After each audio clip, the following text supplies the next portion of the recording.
Alors Catherine, oui, Bonjour à toutes et bonjour à tous.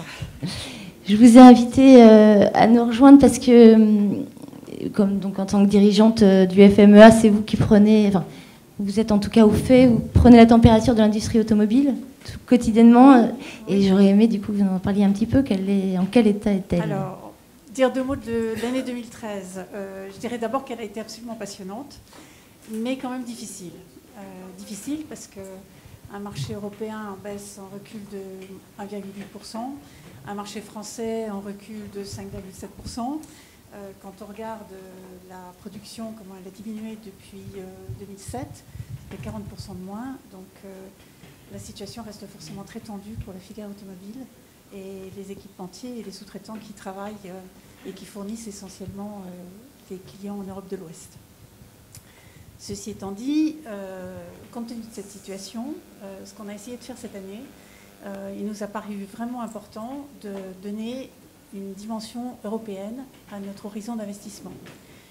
Donc on a cherché en fait en Europe à établir des partenariats avec des acteurs européens, donc des équipementiers, des sous-traitants, dans une logique de complémentarité afin de leur permettre de diversifier leur clientèle.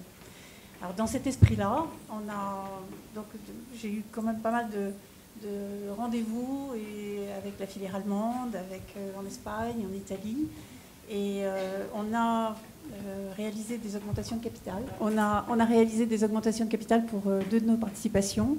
L'une a acquis une société en Allemagne, et c'est un très, très bel exemple, parce que grâce à cette société en Allemagne, elle complète ses produits, elle a des clients...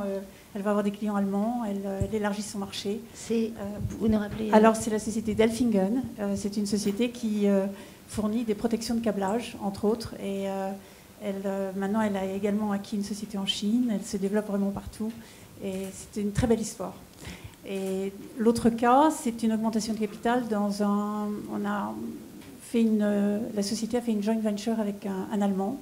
Également, alors notre société, c'est la société Bourbon du groupe Plastivaloir, et qui est dans le domaine de la plasturgie et des pièces de décor intérieur et extérieur. Et aussi, elle fait du chromage, mais elle s'est alliée avec un fournisseur de chromage spécialisé en chromage allemand, et on a créé une joint venture avec une nouvelle usine. Et je pense que ça va très bien se développer. Il y a d'autres projets de ce type en cours? Oui, alors mais il y en a qui ne sont pas encore officiels. Donc, disons qu'on accompagne une société, encore une de nos participations aux États-Unis, pour une implantation aux États-Unis. Un autre cas où on accompagne une de nos participations, c'est aussi un très bon exemple, qui vient d'avoir un projet important en Russie. Et on va l'accompagner en Russie, et en même temps, on modernise une de ses usines en France. Donc, je pense qu'on a... Et des fonds sont encore disponibles? Il y a encore des fonds disponibles aujourd'hui? Il y a encore des fonds disponibles. Et donc, on cherche vraiment à développer, en fait, à contribuer à l'émergence de fournisseurs plus importants, plus robustes et européens, de manière à être capable d'avoir des fournisseurs capables d'accompagner les constructeurs sur les plateformes mondiales. Voilà. Très bien. Et alors, peut-être juste, on peut dire deux mots avant d'évoquer l'élection de la femme de l'année 2014, mais vous avez changé aussi d'organisation cette année? Oui, tout à fait. Parce que le FMEA... le FMEA, le Fonds de modernisation des équipementiers automobiles, était dans l'organisation du Fonds stratégique d'investissement, le FSI. Et depuis juillet 2013, on est intégré dans BPI France. Alors cette intégration offre de nouveaux moyens, en fait, parce que ça nous permet d'offrir des solutions globales pour les fournisseurs et les différentes sociétés, des solutions globales de haut et de bas de bilan. Et ça nous permet justement de vraiment chercher la meilleure solution, la solution optimale correspondant aux besoins de chacun. Donc je pense que c'est une très bonne intégration, et ça offre en fait des solutions qui peuvent être sur mesure. Alors, de la même manière, on a profité de cette intégration en fait pour aussi élargir le domaine de la filière automobile, parce que j'ai constaté qu'il y avait pas mal de sociétés qui cherchaient à se diversifier dans d'autres filières, du transport notamment, vers l'aéronautique ou le ferroviaire. Et on a commencé à initier une sorte de communauté de transport au sein de BPI France pour essayer justement de bénéficier de connaissances des uns et des autres pour favoriser le développement de ces sociétés. Diversification dans un sens ou dans l'autre, c'est-à-dire nous on connaît des fournisseurs qui sont intéressés par l'aéronautique. J'ai eu pas mal de contacts dans l'aéronautique qui sont intéressés par des fournisseurs de l'automobile parce qu'ils connaissent quand même. C'est bon signe ça. Voilà, donc je pense que ça peut profiter à tout le monde. Oui, et puis en plus c'est un bon axe puisque apparemment la plateforme de la filière automobile aussi s'intéresse sur certains sujets à se rapprocher des autres, secteurs. Donc, voilà. Catherine, merci beaucoup. De toute façon, vous restez avec moi puisque c'est vous qui allez remettre le prix. Donc on va révéler le nom de la gagnante de cette année. Alors, je vous ai dit que chacun défendait sa candidate, que les discussions étaient animées. Alors, elles l'ont été encore cette année. Il y a eu plusieurs candidates, il y en avait une dizaine.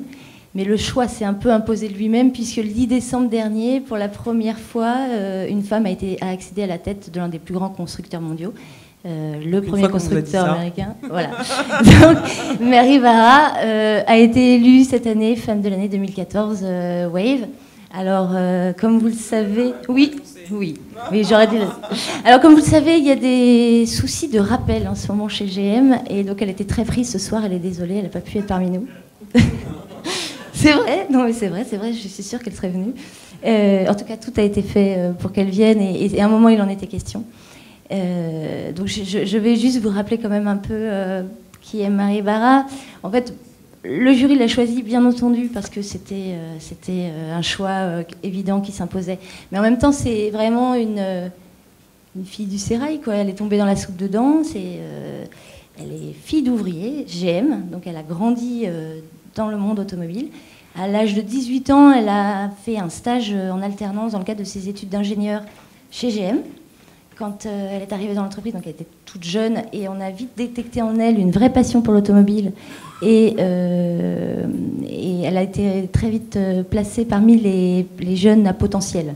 Donc GM l'a envoyée faire un stage, faire un MBA. Et puis elle est revenue avec son MBA en poche. On l'a mis dans le dur tout de suite. On lui a fait diriger une usine à Détroit, pardon.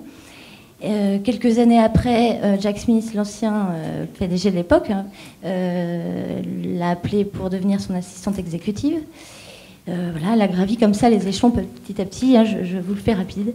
Mais on sait surtout qu'en 2008, quand les constructeurs américains ont été les premiers à subir la crise, c'est à elle qu'on a fait appel pour prendre un poste clé, puisqu'on lui a confié l'ingénierie globale, au niveau global. 2009, un an après, au moment où il fallait s'occuper des restructurations, on a fait appel encore à elle pour s'occuper de la direction des ressources humaines, qui était quand même pas facile puisqu'il y a eu des dizaines, des milliers de licenciements. Oui. Et puis, quand GM s'est redressé, là, on lui a confié un poste qui était éminemment stratégique puisque c'était celui des produits, voilà, la définition des produits. Donc elle s'est imposée d'elle-même finalement. Elle s'est imposée d'elle-même, mais parce qu'elle est de l'industrie automobile. Et puis, quand il a fallu remplacer Dana Carson, le 10 décembre, c'est elle qu'on a nommée. Voilà, et donc le jury l'a choisie aussi, bien sûr, pour la force du symbole. Hein.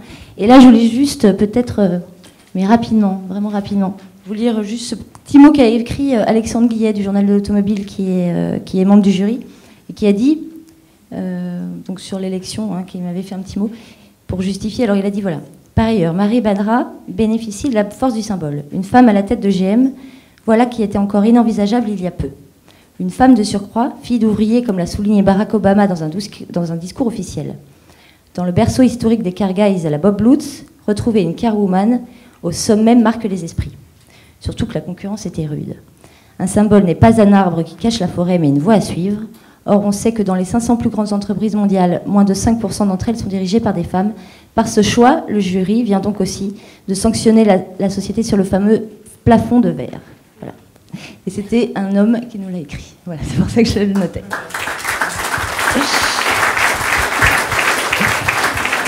Alors, on peut peut-être remettre le prix, du coup, appeler ceux qui la représentent. Alors, c'est Thierry Jeunetet, mais je vous laisse peut-être lui...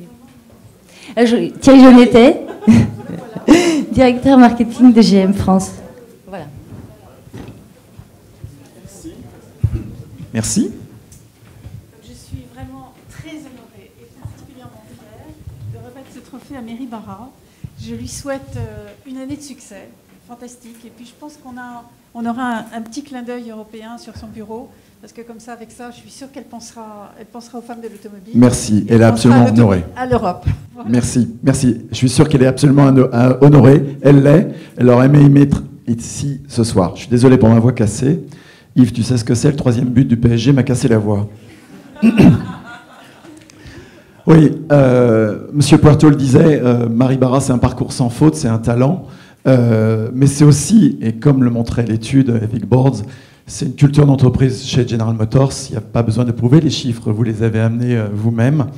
Marie, vous le disiez, son papa a travaillé pour Pontiac 39 ans, elle était ingénieure, Stanford ensuite, Jack Smith, c'est un mentor.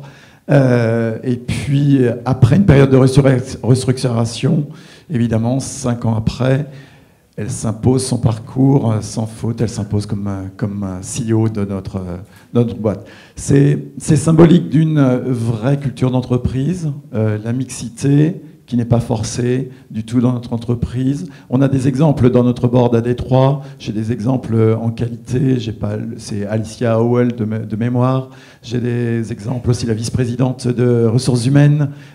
Plus proche de nous, on a en Allemagne la patronne des achats de supply chain, Susanna Weber, qui est vice-présidente, et puis ma patronne qui est sur la photo, Tina Müller, qui est la membre du board, patronne du marketing et de la marque Opel. Donc c'est une vraie culture d'entreprise. Plus proche de nous, en France, on est particulièrement fiers notamment d'avoir un équipage officiel en championnat du rallye avec Charlotte au volant, qui a d'ailleurs gagné le rallye au Touquet il y a 15 jours. Donc c'est une vraie culture d'entreprise et puis un vrai talent. Donc merci pour Marie. Je suis sûr que là, vous l'avez nommée pour sa nomination. Je suis sûr qu'elle sera ravie de revenir pour ses succès cette fois-ci et d'être nommée pour ses succès. Très bien. On espère la recevoir en tout cas ici. Merci.